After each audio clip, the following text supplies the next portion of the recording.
आज हम पढ़ेंगे फंडामेंटल राइट्स के बारे में, जिसे हम हिंदी में कहते हैं मौलिक अधिकार या फिर मूल अधिकार।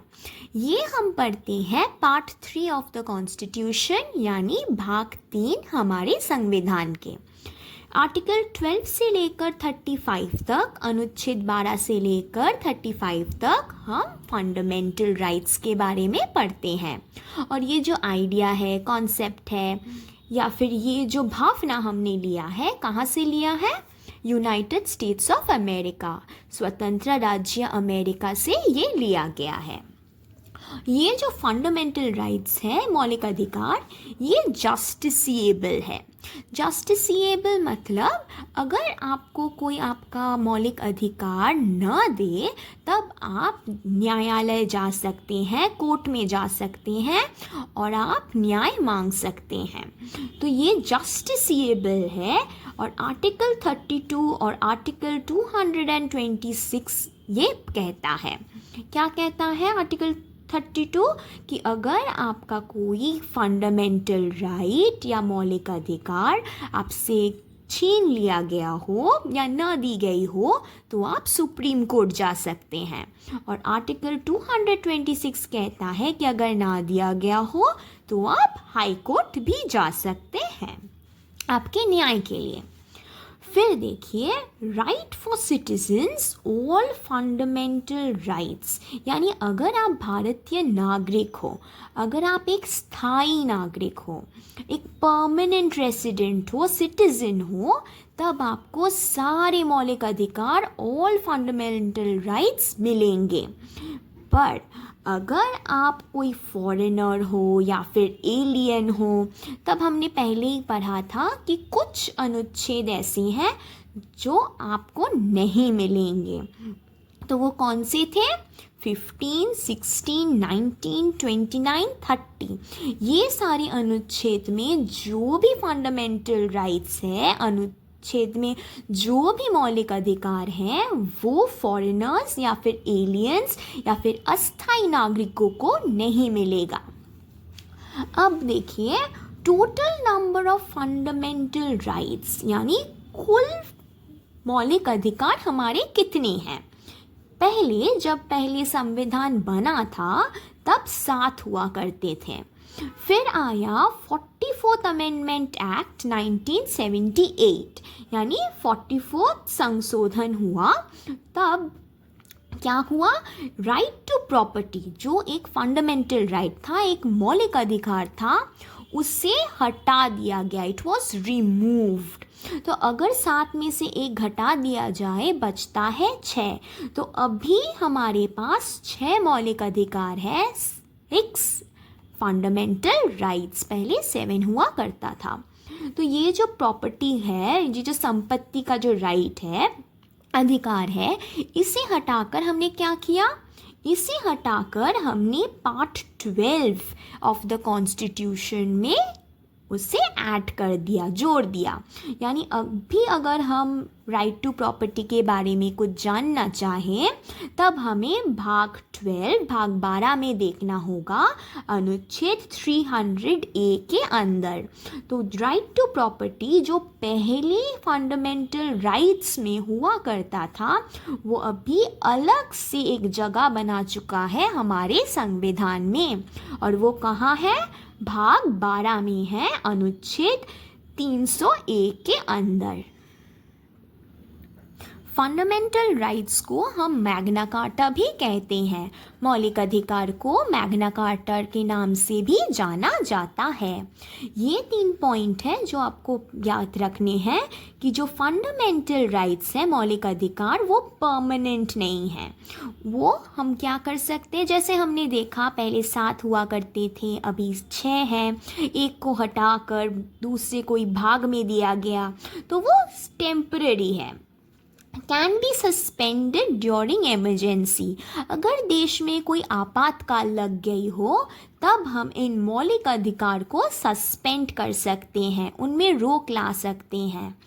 जैसे कि देखिए, अगर कोई आपातकाल आ गई हो तो अगर हम right to speech, right to form association, ये सब अधिकार सबको दे दें तो देश में और भी देश की स्थिति और भी खराब हो सकती है। तो इसीलिए कुछ समय ऐसे आते हैं जब हमें इनमें रोक लगाना पड़ सकता है। फिर आते हैं प्रोटेक्टेड बाय सुप्रीम कोर्ट। ये जो फंडामेंटल राइट्स हैं, मौलिक अधिकार, इसे कौन सुरक्षित रखता है? सुप्रीम कोर्ट, जो हमारे सर्वोच्च न्यायालय है, वही इसका सुरक्षा का ध्यान रखता है। अब देखिए, हम पहले जान लेते हैं जो 7 फंडामेंटल राइट्स, 7 मौलिक अधिकार हैं, वो कौन से हैं। आपको इन 7 के नाम याद रखने हैं, क्योंकि आपसे पूछा जा सकता है बताइए कि इनमें से कौन सा फंडामेंटल राइट्स नहीं है या फिर कौन सा फंडामेंटल राइट है। और ये ऑर्डर भी बहुत इम्पॉर्टेंट है, क्योंकि इसी तरह से हमारे संविधान में ये आते हैं। और ये जो आप देख रहे हैं, ये लाल में लिखा हुआ, ये अनुच्छेद के नंबर है, यानी 14th आर्टिकल से लेकर 18th आर्टिकल तक, अनुच्छेद 14 से अनुच्छेद 18 तक हम राइट टू इक्वालिटी के बारे में पढ़ते हैं। तो पहले नाम पढ़ लेते हैं। राइट टू इक्वालिटी यानी समानता, हम सब समान हैं, समानता का अधिकार। राइट टू फ्रीडम, स्वतंत्रता, स्वतंत्रता का अधिकार। राइट अगेंस्ट एक्सप्लॉइटेशन, यानी आपको कोई कुछ कर नहीं सकता, एक्सप्लॉइट नहीं कर सकता, शोषण। Right to freedom of religion, आप कोई भी धर्म आप अपना सकते हैं, उसका अधिकार। कल्चरल एंड एडुकेशनल राइट्स, ये कल्चरल और एडुकेशनल यानी जो संस्कृति है उसके जो भी अधिकार आपके हैं वो आप उसे फॉलो कर सकते हैं। फिर राइट टू प्रॉपर्टी, जो संपत्ति का था, जो हमने कहा कि इसे हटा दिया गया है 44th अमेंडमेंट एक्ट के बाद, और इसे जोड़ दिया गया है भाग 12 में। फिर आता है नंबर 7, जो है आखिरी fundamental right, right to constitutional remedies. ये है संवैधानिक उपचार के अधिकार। अब हम पढ़ेंगे आर्टिकल 12 के बारे में और आर्टिकल 13 के बारे में। आर्टिकल 12 हम पढ़ते हैं डेफिनेशन ऑफ स्टेट, यानी राज्य का परिभाषा। इसमें हम क्या पढ़ेंगे? Agencies can be challenged in the court if fundamental rights are violated. हमने पहले ही पढ़ा है कि फंडामेंटल राइट्स यानी मौलिक अधिकार वो जस्टिसिएबल है। अगर कोई हमें हमारा अधिकार ना दे, मौलिक अधिकार ना दे, तो हम जा सकते हैं कोर्ट में, न्यायालय में, और हम उस एजेंसी को, उस संस्थापना को हम क्या कर सकते हैं? उसे चैलेंज कर सकते हैं, उसे चुनौती दे सकते हैं। तो अगर कोई आपको आपका मौलिक अधिकार न दे तो आप उस संस्थान को चैलेंज या चुनाव दे सकते हैं। कहाँ पे? कोर्ट में। और ये हमें पता चलता है आर्टिकल 32 और आर्टिकल 226 से। अब हम देखेंगे वो कौन सी संस्थानें हैं जिसे हम चैलेंज या फिर चुनौती दे सकते हैं और कोर्ट में ले जा सकते हैं अगर हमारे मौलिक अधिकार हमसे छीन ली गई हो। तो government and parliament, government and state legislature, local authorities जैसे कि म्यूनिसिपैलिटीज़ और कॉन्स्टिट्यूशनल अथॉरिटीज़ को हम चैलेंज कर सकते हैं। इन चारों को हम चुनौती दे सकते हैं। सरकार और संसद को हम चुनौती दे सकते हैं। सरकार और विधायिका को भी हम चुनौती दे सकते हैं। फिर लोकल अथॉरिटीज़ यानी स्थानीय प्राधिकरण को भी हम चुनौती दे सकते हैं, जैसे कि नगर पालिका। फिर जो है संवैधानिक प्राधिकरण, हम उन्हें भी क्या कर सकते हैं? चैलेंज कर सकते हैं। अब हम पढ़ेंगे हमारे आखिरी आर्टिकल इस वीडियो में, जो है आर्टिकल 13, ये क्या कहता है? Laws are void if it is against the fundamental rights.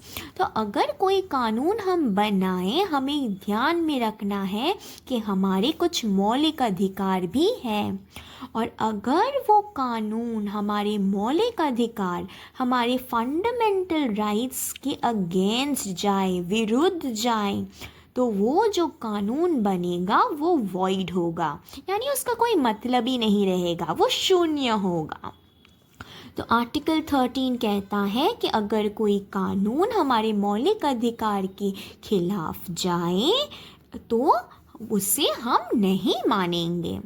तो अब आशा करती हूँ कि इस वीडियो में हम जितना तक पढ़े आपको समझ में आया होगा। अगली वीडियो से हम मौलिक अधिकार के बारे में एक एक करके पढ़ेंगे। नेक्स्ट वीडियो में हम राइट टू इक्वलिटी यानी समानता के बारे में पढ़ेंगे, जो अनुच्छेद 14 से लेकर अनुच्छेद 18 तक है। तो तब तक के लिए टाटा।